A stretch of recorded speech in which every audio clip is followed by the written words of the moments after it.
He's tall, he's dark, and he's having a bad hair day from hell. His cousins have been spotted from Australia to the Himalayas. Exactly who or what is this wild man of mystery we call Bigfoot? And does he exist outside of our imaginations? After examining the physical evidence, I can tell you for sure that there is an animal out there. Can you rule out a human being engaged in some sort of hijinks from being behind that evidence? Examine the evidence for yourself with believers and skeptics alike. Frightening encounters. I've never seen nothing like it in my life. I don't think I'll ever camp again. Giant tracks. These footprints exist. Something is making them. And the film that will not go away. You know, it was so hot inside that suit, and the sweat was just rolling off me. They don't get shot by hunters. They don't get hit by cars. They're not found dead. They're not found alive. Where are they? Follow the forensic trail and a real Sasquatch stakeout as science goes after that most elusive and enigmatic of legends, Bigfoot.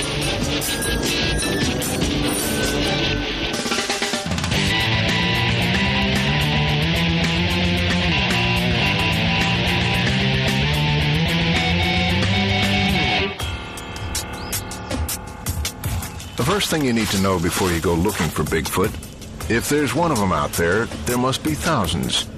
Otherwise, they would have gone extinct long ago. But is there any reason to believe that these creatures actually exist? Every year, there are a few dozen new reports of Bigfoot encounters, many from witnesses whom you would expect to know the difference between a bear and a monster ape walking around on 2 feet. 50 years of Bigfoot tracks have been documented, a few showing what some scientists are convinced are the anatomical signatures of a large bipedal primate. Do we have pieces of evidence that people claim indicate that there's a giant hairy monster running around North America? Yes, there's evidence. There's all kinds of evidence. But the question you have to ask isn't whether there's evidence, is any of this evidence any good? I'm compelled to conclude that there's a very high probability that this creature exists. Real or myth, one thing is for certain. There's something very strange going on. Either the most important zoological discovery of our time is living in secrecy under the nose of modern science, or a whole lot of imaginative people are stalking our forests, the architects of a con that has taken on a life of its own. Our search for the truth behind Bigfoot begins in the forbidding mountains of Northern California called Six Rivers National Forest.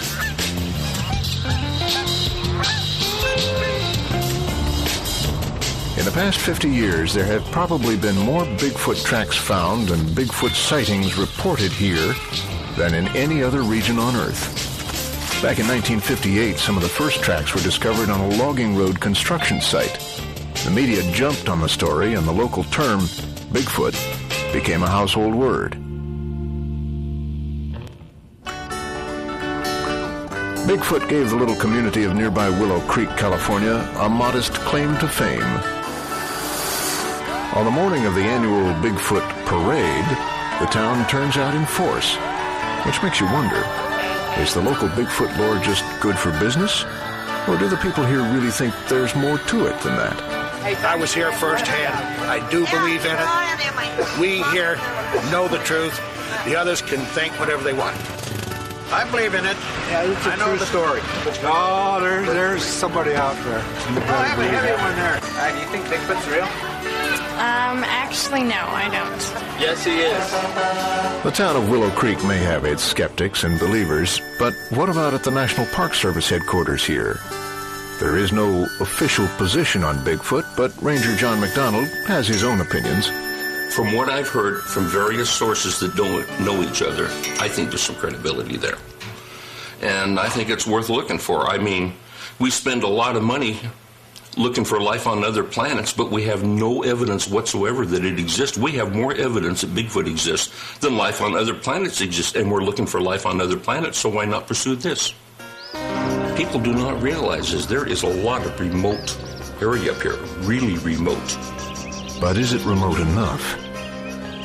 Many biologists say that a minimum breeding population of large primates would number in the thousands, too many to escape detection. Fire lookout Rebecca Cape has spent 20 years watching over these mountains and isn't so sure. There's plenty of room, plenty of places to hide. I probably get about 3 to 4 Bigfoot stories a season up here. Most of them are hunters. They've been scared out of the woods by a scream, maybe something very big. The fact of the matter is that many people have encounters or see things that fit into this profile of an upright, broad-shouldered, flat-faced, hair-covered figure. Many of them just don't talk about it. People shouldn't underestimate the emotional power of a Bigfoot sighting. All these stories and anecdotes are at their core just eyewitness testimony. It doesn't mean that you dismiss it out of hand, but it means that you need to be careful about how much weight you give it. People who believe they've encountered Bigfoot agree it is a life-changing experience, even for people not prone to panic, like Highway Patrolman Richard Cale. That August day I was up there and I cut a pickup load of firewood and finished up and loaded my truck, and I just started down the hill down this logging road. I was coming around a slight left-hand bend in the road, and then I saw a very, very large thing on 2 legs moving quickly in an upright position. This must sound crazy. I'd say 8 or 9 feet tall. It was big. This was not a beautiful coat. This was really looked like a mess. But you could still see the muscles working under it. It was impressive. And it was gone just like that. I don't know what I saw. I know what I didn't see. I didn't see a human, and I didn't see a bear. I've seen lots of bears. It was not a bear.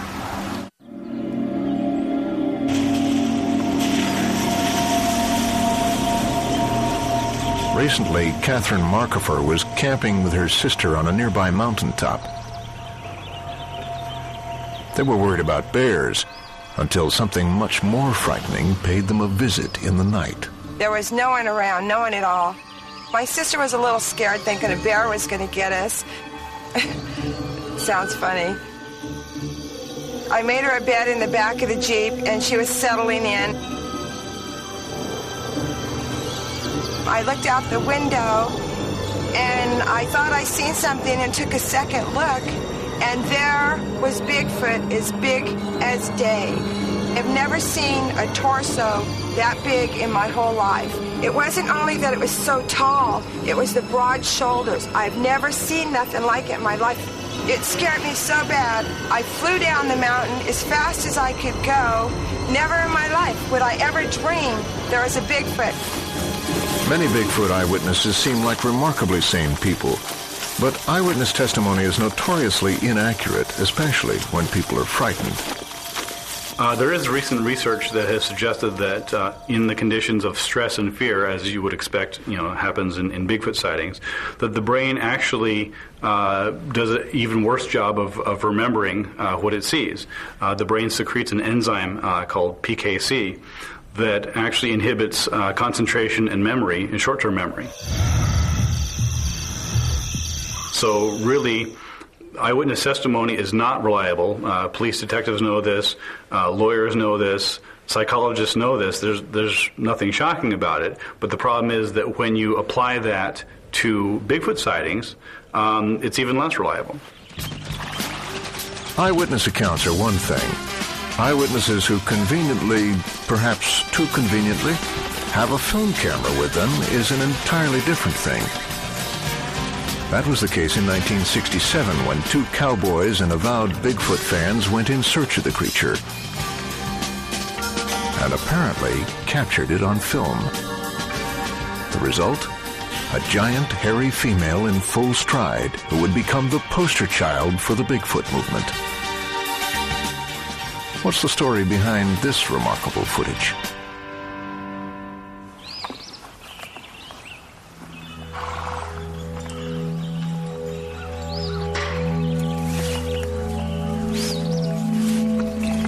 October 1967. Rodeo cowboy Roger Patterson was broke, fighting cancer, and obsessed with Bigfoot. His dream was to sell a Sasquatch documentary to a Hollywood studio for big bucks. The problem was, Hollywood wasn't calling back. After renting a camera, he and his rodeo friend, Bob Gimlin, headed into the wilds of Northern California to get their money shot. As their story goes, they had spent weeks scouring the mountains of Six Rivers National Forest, where lots of tracks had been found over the years. What happened next is, depending on who you talk to, either one of the most important scientific discoveries of the 20th century or a hoax of almost uncanny genius. A few hours into the ride, Patterson and Gimlin said they noticed a horrible smell in the air. Their horses became skittish. Urging them on, they came around a bend in the trail and saw an immense creature rise up in a creek. Patterson's horse reared, and he hit the dirt.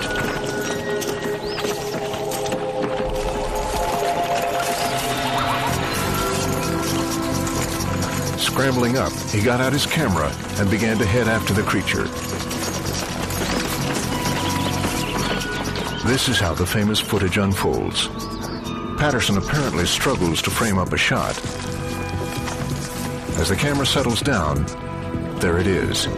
At first, barely visible in the distance. A giant, hairy, upright figure. Patterson chases after the creature and finally gets a more detailed look. His subject, apparently a female, strides across a sandbar, then turns and looks. Here, in frame number 352, she reveals a face that many Bigfoot enthusiasts claim cannot possibly be a fake. In barely a minute, it was over. Patterson and Gimlin would make casts of the creature's tracks and unleash their evidence on the world. Roger Patterson would die of cancer in 1972, but his fleeting images refused to go away. Most scientists dismissed the film out of hand. It was clearly a guy in a suit. But enthusiasts are still obsessing over the film, frame by frame. And even established scientists like anthropologist Jeff Meldrum believe there's more here than meets the eye. To trivialize that piece of evidence as nothing more than a man in a fur suit is to diminish the significance of it, and to reveal a lack of appreciation of the sophistication of that piece of evidence. Because indeed, if it is a hoax, it's by far the most elaborate and sophisticated accomplishment that I've ever seen. We'll be dissecting the film and the tracks in greater detail later. But first we have to ask, if Bigfoot or Sasquatch exists, what on earth is it? Meldrum thinks it may be a descendant of Gigantopithecus, a giant extinct ape known only from a handful of fossils. If that's the case, then what we're dealing with is simply a parallel story of a large terrestrial hominoid, or ape, not human ancestor, but an ape ancestor, that evolved in a very similar direction as was experienced by early hominids in Africa under similar ecological conditions. So it will add a chapter which will provide interesting insights into our evolutionary history. Skeptics note that Bigfoot relatives are so widespread around the world as to point to another genesis, the human imagination. Ancient wildman legends are common to almost every wilderness on Earth. Native Americans call him Sasquatch. Australia claims the Yowie. Borneo has the Mayas. In Mongolia and Russia, there are numerous accounts of Almasty, a ferocious hominoid that some Russian scientists have suggested may be the descendants of Neanderthal. But of course, Bigfoot's most glamorous cousin and possible inspiration is the Yeti. In 1951, a reconnaissance expedition to Mount Everest found a set of mysterious tracks on a glacier at 18,000 feet. Expedition leader Eric Shipton, a highly respected climber, published a report in the Times of London. Yeti folklore was reborn as the abominable snowman. But major expeditions in search of the creature came up empty. Everest hero Sir Edmund Hillary would later come to the conclusion that the tracks were those of ordinary animals distorted by melting snow. But the beast was out of the bag. Was it this sensational news story that inspired the modern era of Bigfoot sightings in North America? To answer that, we have to get to the bottom of the Bigfoot evidence, literally. The giant footprints. Are they real or fake? Forensic experts, primatologists, and anthropologists have some intriguing and contradictory answers. When it comes to Bigfoot, there's a lot of plaster out there. Casts of giant footprints number in the hundreds, even thousands. Broad, skinny, 5-toed, 3-toed, 6-toed. Nobody thinks they're all real. So clearly there are some folks out there with too much time on their hands and a penchant for mischief. When it comes to Bigfoot mischief, sometimes someone spills the beans. And in 2001, a story came out of Washington's Cascade Mountains that caused a huge uproar in the Bigfoot community. It was the story of Ray Wallace. Ray was apparently a serial planter of Bigfoot tracks, dating back to the 50s when he and his family lived in Northern California. The tracks that kicked off the Bigfoot craze in 1958 were discovered on one of his construction sites, and apparently this was no coincidence. As their story goes, Ray and his family moved from job to job up and down the Northwest, and the suspicious tracks followed them wherever they went. Don Buswell was one of Ray's close friends and confidants. Just a matter of making tracks and letting people discover them is what it boiled down to, and it was pretty effective. Ray managed to keep his secret from his own son, Michael, who found out about his dad's handiwork after he died. And this is what they used to do their pranks. They've had a lot of use. Ray's wife, Elna, put up with his hobby for over 50 years.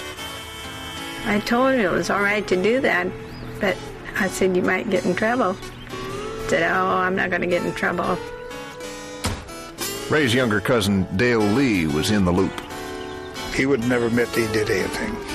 Absolutely. In fact, none of them would. There was a lot of other guys that worked with that, and they were involved, in making prints.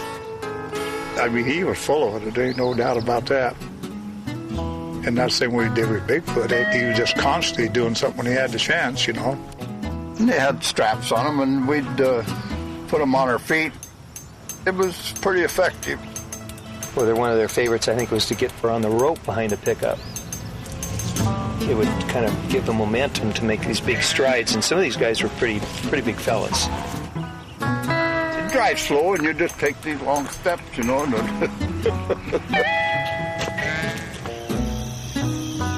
Dad had all kinds of casts. He had good ones, he had bad ones. I mean, just like any artist. He usually did it in the basement, and he'd be down there for hours.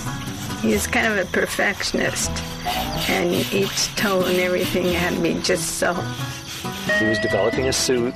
He was working on a suit. He had Mom in one once, and she was. I said, I'm not going to put that suit on. I said, look at that hill over there. If someone come over that hill, they'll shoot me. He went as far as he could possibly go, and figured on going a lot further if he hadn't got sick. Ray's tracks may, in fact, have kicked off the Bigfoot craze. But one hoaxer, or hundreds, do not necessarily rule out Bigfoot's existence. 2,000 miles away in Conroe, Texas, a forensic detective is on the Sasquatch case. Jimmy Chilcutt is a latent fingerprint expert with an unusual hobby. He is one of the few fingerprint specialists who is also an expert on primate prints. My job is to catch bad guys in Conroe, Texas. So I'm not out there and look for Bigfoot. But a few years ago, just for fun, he began to examine casts of Bigfoot prints. To his amazement, he found that some of the casts had dermal or friction ridges, which are like fingerprints on the bottom of the feet. For him, it was the beginning of a transformation from skeptic to believer. And I started to examine it and noticed actual friction ridges that ran lengthwise down the foot. And the dermal ridges, the texture is about twice the thickness of a human. In humans, the ridge pattern goes across the width of the foot. In this cast, they go down the side of the foot. You know, this is something that we deal with every day. And when we see a ridge pattern flow that's completely opposite of human beings, then, yeah, that is kind of shocking. Jimmy felt sure he was looking at the print of an unknown primate. It came from California in 1967. Even more surprising, Jimmy found another cast with the same ridge pattern, and it was taken hundreds of miles away in Walla Walla, Washington, 20 years later. And there was more. It had scars. And scars would be the most difficult thing to fake. Most people don't know it, but when you cut your finger below the epidermis, the friction ridges, as they heal, curl inward. And that's the same thing we have on the Walla Walla cast. You'll notice the scar and the friction ridges curling inward. And this is something that I won't say it can't be faked, but it would be very difficult, and the person faking would have to have a vast knowledge of biology and friction ridges. Chilcott's conclusion? The evidence as I've examined is proof positive to me that there is an animal out there, some sort of primate running around in the Pacific Northwest. Not so fast, says Dr. Esteban Sarmiento. This man knows his primate prints, and he's not afraid to get down and dirty to prove it. As far as the cast of the footprints of Sasquatch, what I see is there's not a lot of consistency with the prints. And that gives another reason to maybe suspect that they could be manufactured. An expert in primate anatomy, Sarmiento has spent the last 2 years in Africa chasing big apes. And he decided the only way to approach the problem of Bigfoot tracks was to see if he could fake one for himself. A footprint with dermal ridges can be faked in a number of different ways. What I did in this case is I made a mold of a Bigfoot print, and I took imprints of dermal ridges of baboons, orangutans, and humans, and I stamped them on my mold. Using this technique, Dr. Sarmiento can stamp dermal ridges in whatever direction he likes, and even scar tissue on the soles of the cast. The other thing I can do is I can make a blow-up of my own foot. He does this by making a mold of his foot in silicone and then soaking it in paint thinner. The silicone soaks up the paint thinner like a sponge, and the result is a very big foot. I don't do this every day. It's not like my job. I think it's probably reached its limit, huh? This one I soaked for about 4 hours to get from this size to this size. You have the ball of the foot here, and you can see pretty good the details of the dermal ridge, especially like right there, huh? That looks like pretty good dermal ridge there. And I can really keep this process up indefinitely. I can keep on making casts of this and making it bigger and making another one and making it bigger ad infinitum. I can make one as big as this. It just would take the time and the effort, a little extra time. So even the most compelling of Bigfoot prints could be faked by someone with enough expertise and energy. But why would anyone put so much time and effort into messing with people's heads? I think the mistake that the advocates have always made is they've underestimated the ingenuity and resourcefulness of hoaxers.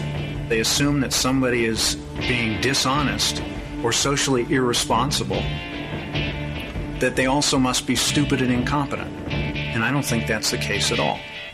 Some of these hoaxers are very, very creative, and scientists aren't used to looking at things this way. Skeptics and believers agree the most compelling Bigfoot tracks and sightings have been found in the American Northwest. But Bigfoot has been sighted from Florida to Alaska and just about everywhere in between, and his personality seems to change from place to place. So we're on our way to the bayous of Texas in search of a different kind of Bigfoot, one with a really bad attitude. He's also the target of a kill mission for the sake of conservation, Texas style. This is the Bottomlands, a broody patch of swamp forest in eastern Texas near the border to Louisiana. Not the first territory that comes to mind when you think of Bigfoot. But according to some, this is where the South's version of Sasquatch may be making its last stand. And we're about to join a hunt to take one out. Our guide will be longtime Bigfoot researcher, hunter, and talk radio host Chester Moore. Welcome back to the Outdoor Show. We're talking about the kingpin, the grand poobah, the king of all cryptozoology, Bigfoot creatures. Bigfoot. They'll say, well, what are the differences between the creatures reported in the Northwest and the ones over here? I said, well, the ones in California are a bunch of tree-hugging hippie, sandal-wearing Bigfoots singing Kumbaya around the campfire and holding hands. Ours listen to Black Sabbath and want to rip your head off. We got big, redneck, crazy, heavy metal Bigfoots. There's a real animal, a primate, that just happened to be very intelligent and very fortunate we hadn't bagged one yet. Chester's home in Sweetwater, Texas is a taxidermist's dream, but the carcass he's obsessed with still eludes him. We need to touch him up a little bit, Chester. He and fellow Bigfoot researcher Chris Stevens hope that one day, for the sake of conservation, they'll bring in a corpse and settle the matter of Bigfoot's existence once and for all. Time may be running out. Instead of the usual 5-toed Bigfoot, they've been finding 3-toed tracks. They suspect that human encroachment is taking a toll on southern Bigfoot's habitat and his sunny nature. And what I think is happening is I think you're having groups of these animals that are being basically genetically isolated and forced to inbreed to exist. And one of the first things that happens to even humans, weird things happen to your digits when you start inbreeding. And one of the things that inbreeding does to a lot of animals is make them more aggressive. In the late afternoon, Chris, Chester, and Chester's father, Chester Sr., head out into the bayou on a mission, a kill mission. None of them has ever laid eyes on Bigfoot, but they are pretty sure Bigfoot has laid eyes on them, and 2 of their friends claim to have had sightings. No matter how dangerous southern Bigfoot may be, there's too much at stake for them to give up on the creatures. There's a big controversy in the Bigfoot community about whether or not we should harvest an animal, kill an animal, to prove finally once and for all that they exist. And I am definitely pro-kill. I think that we should kill an animal, prove that they exist so that we can protect their habitat. I'm going to mourn the kill, because it's not something I want to go out and shoot and hang on my wall, but at the same time, you got to do this for the good of the species. After several hours and no sound or sign of Sasquatch, the hunting party moves on, guns at the ready. At another stakeout spot, Chester explains that it is here where they have had some of their strangest encounters. It's a real promising spot that we're in right now. There have been all kind of vocalizations heard right in this zone from people. It's the only spot I go to that gives me the creeps. It's a very dark set of woods. It's just got a real creepy, intense vibe to it. As on previous stakeouts, the hunters eventually begin to feel like the hunted. I keep hearing something moving around back there. Something walking around right now. Whatever it was followed us in. One thing when you're out here and you're not sure if the animal exists. Mm-hmm. It's another thing when you know that the animal out here is 7 or 8 feet tall and perfectly capable of ripping your arms off. We've had sticks thrown at us. We've had all kind of wild stuff happen. Apparently, something may be trying to encourage them to leave. Right here. This tree was placed here while we were over there. It wasn't here before. It was placed in the middle of the trail. They've been out here in the dead of night for hours, sure that Bigfoot was nearby. But finally, as dawn approaches, they decide to pack it in.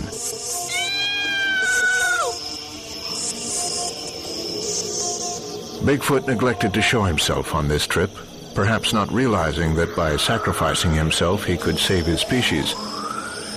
But Chester is undeterred.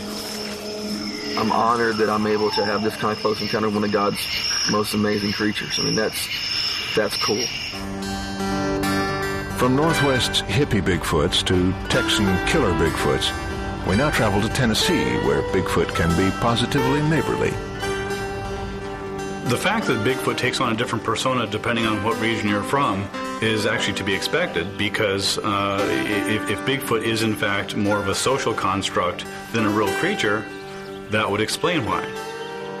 Here in the Smoky Mountains, a southern Bigfoot clan seems to be making another stand in the life and heart of Janice Carter. She claims to have grown up with an entire colony of Bigfoots who started visiting her grandfather 60 years ago. It may sound like a tabloid story, but her guest, Russian researcher Igor Burtsev, thinks she's the real deal. 50 years ago, Igor was among the investigators who dug up and studied the remains of Quit, a supposed half-breed, son of a Russian Bigfoot mother and a human father. When he heard about Janice, he had to come to America to investigate. It was so exciting that we could not ignore this, because now we understand that she is a unique woman. She is only expert in the world who knows so much things about these creatures. She is like Jane Goodall for the chimpanzee. She was here in 99. And she... Janice's Bigfoot family is apparently so large that Igor is having trouble keeping them straight. Has no any children. He's trying to map out a genealogy. But now Shay is Nikki's son. Nikki had Shay. Janice claims that she's known Fox, the colony's patriarch, since she was 4. I don't see how he could be Fox's son. And Fox is black and has black skin. And Because her story has been greeted with skepticism, even within the Bigfoot community, Janice has been trying to gather evidence, but it is difficult. She says that Fox and the others are extremely camera shy. Apparently, she did gather some hair samples, which she got from Fox, much to his surprise, when he came to her door.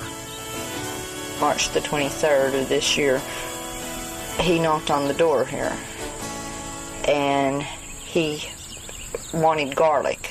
They use garlic to keep mosquitoes and bugs off of them, and also I guess it's good for fleas and stuff too. But anyhow, he asked for garlic, and I asked him if he wanted powdered garlic, and he said no, he wanted the clove, and I happen to have some. Does he speak English? He speaks English, yes. What's his voice sound like? Very deep and gurgler. It's like, for him to say hello, it's like, ow. So I just used up here. He reached out his hand, still had it like this, reached up, went to put the garlic in his hand, and reached up to this and pulled hair out of his wrist. His eyes got really big, and I'm standing here like this, and he said, thank you. Went down the bank and said, okay, we got it. Because Janice recalls endlessly watching the Bigfoot family in the wild, she's become Igor's key to understanding how the animal survives. Spent more time in the trees watching them than I did playing or doing anything. I was out from daylight to dark and just sitting up in the trees listening and watching. Janice claims to have witnessed the Bigfoot clan hunting on many occasions. They hunt in relays. The first one will run the deer toward that one, and that one will run it out in the open. They're faster on all fours than what they are on 2 feet. We clocked hogs at 45 mile an hour on all fours. Igor offers to reenact the Bigfoot takedown technique. The one that initiates the kill then starts chasing the deer.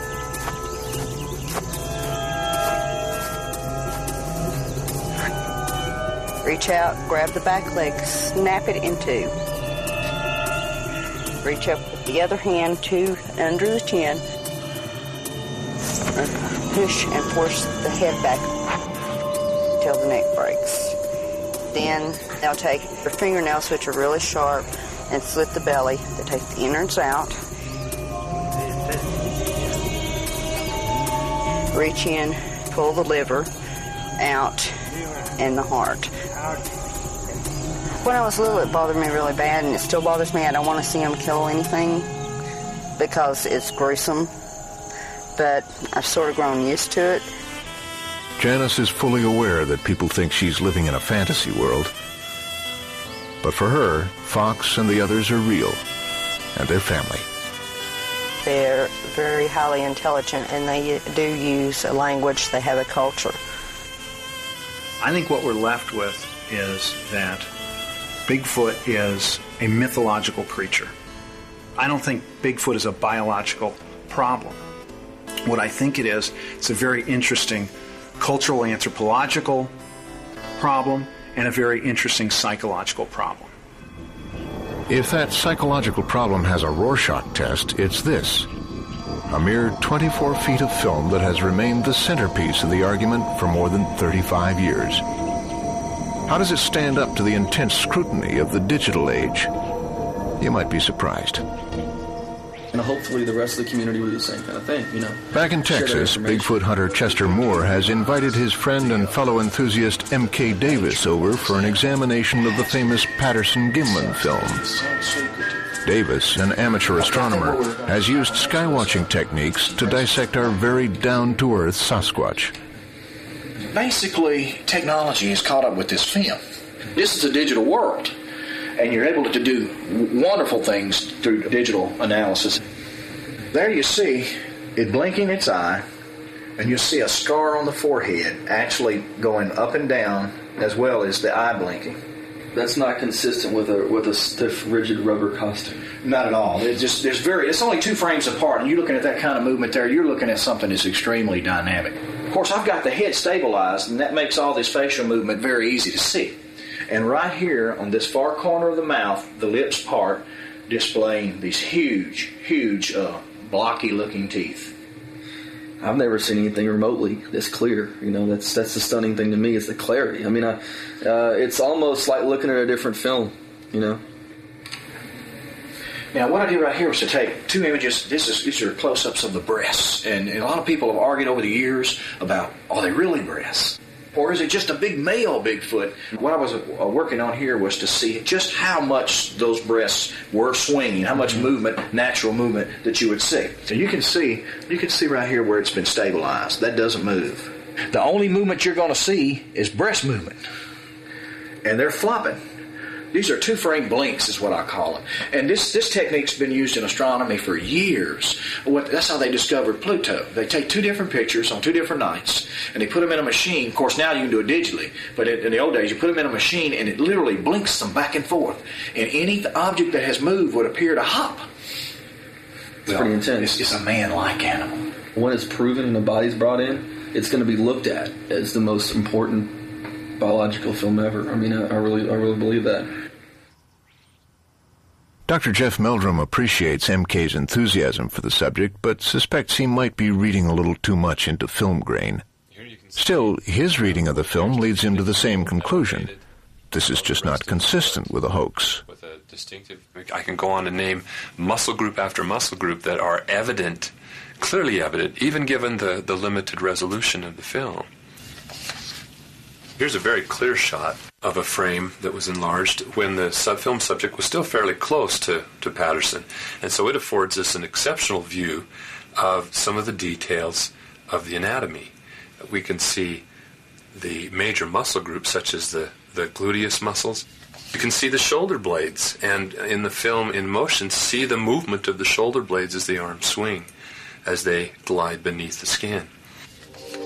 Another anatomical detail that can be determined in the film is the ratio of the respective limb lengths. And that's well outside the range of human variation. According to Meldrum's calculations, the limb proportions are all wrong for a human in a suit. The arms are nearly as long as the legs. All of these details, along with the consistency of the film with the tracks cast at the scene, make Meldrum wonder how it could possibly be a fake. But when it comes to this bit of film, even in the scientific arena, it seems Details are often in the eye of the beholder. Go.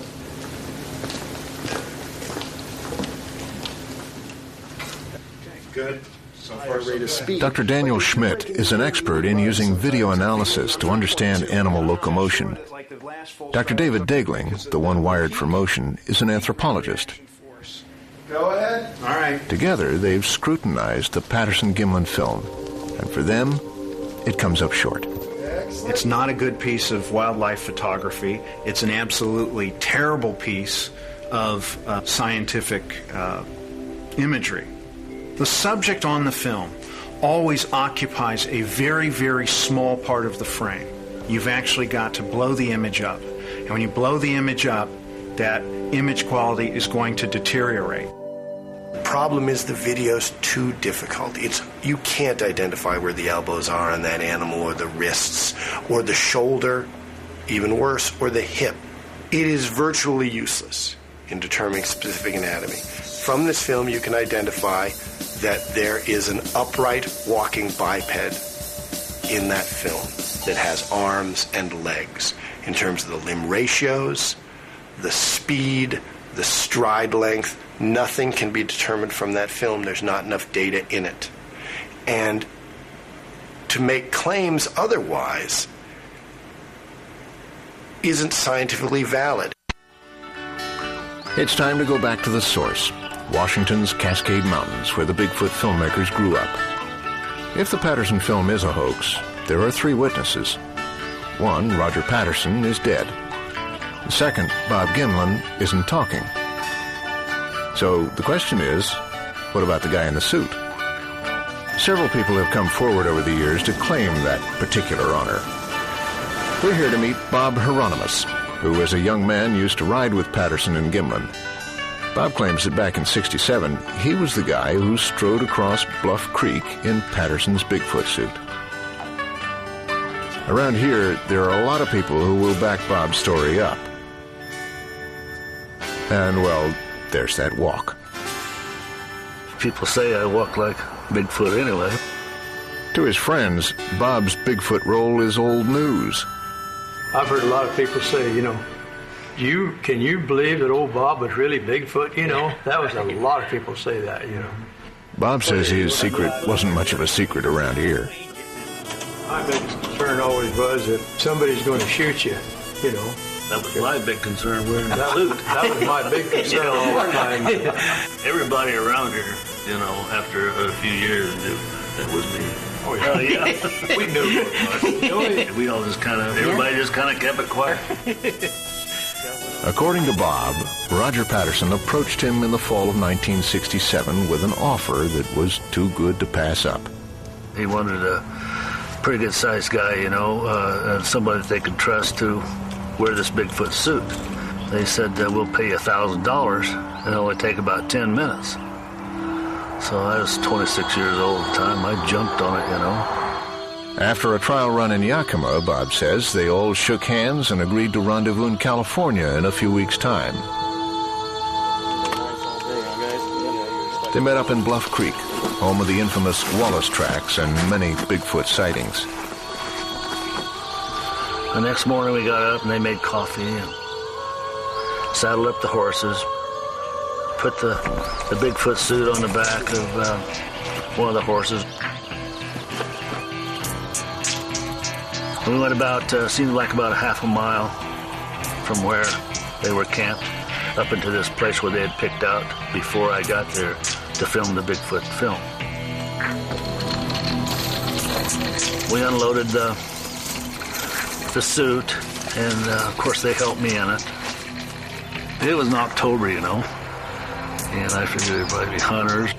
Most people go to the mountains and have a gun, It was so hot inside that suit, and the sweat was just rolling off me, and I was nervous, and a little bit claustrophobic. Roger told me to go over to this certain place and stand there. I got out there and waited, and he gave me the signal. He was sitting on one of my horse that he took down there, so he took the camera and kind of went like that, as you can see the film is shaky. I started walking out across there, and I walked, how many yards it was, and I turned, the old Bigfoot looked at him and went on. All this time, waiting for a bullet to crack through my butt.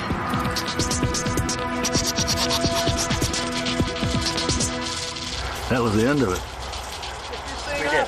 Good job. I thought I'd done a pretty good job. You done? Millions of people have been fooled all these years.